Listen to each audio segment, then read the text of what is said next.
About the scariest thing a landlord can imagine is the tenants destroying the property.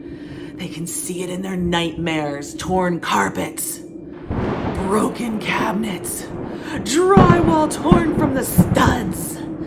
Goblins and ghouls are no match for the property damage they fear. But, like most scary things, doesn't have to be the case. I'm here to tell you today how to keep your tenants from destroying your rental property. I'm Jennifer Rulin's landlord, educator, advocate, and broker of One Focus Property Management. And I meet with real estate investors and tour their properties with them almost every day. And I see how a lot of different management styles cause results in their properties.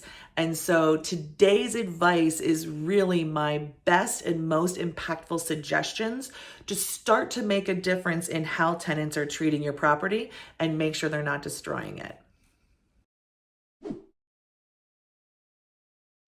There are about 1,000 reasons to select your tenants carefully, but property damage has to be one of the highest and best reasons. Qualified tenants are far less likely to damage your property than unqualified tenants. That is because one of the ways that someone demonstrates that they're qualified is by keeping their financial life in order and by leaving their previous rentals in really great condition. The best predictor of future behavior is past behavior. Let's repeat that for the folks in the back. The best predictor of future behavior is past behavior.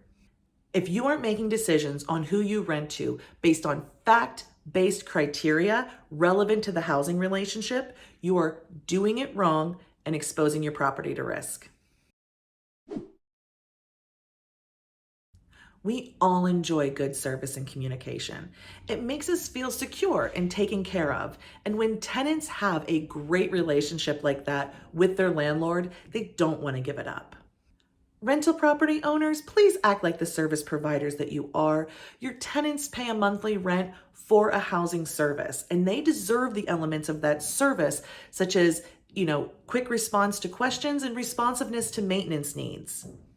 When you provide good service and communication, you almost always get the same back. And when you have that kind of rapport with your tenants, you can avoid some of that drama and conflict that can come up that can sometimes cause property damage.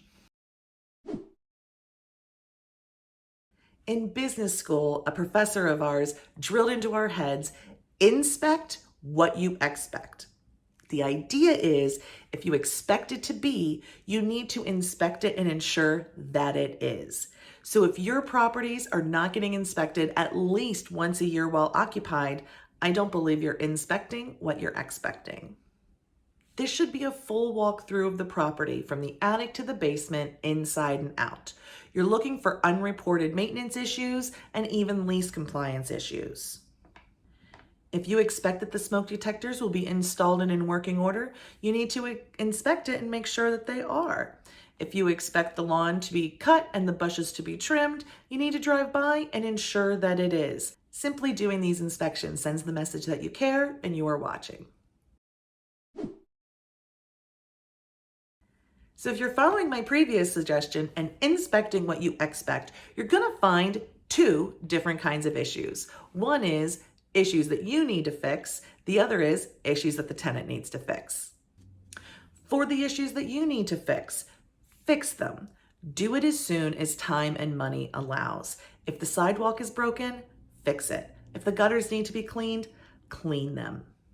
Allowing deferred maintenance to go on at your property sends the message that you don't care.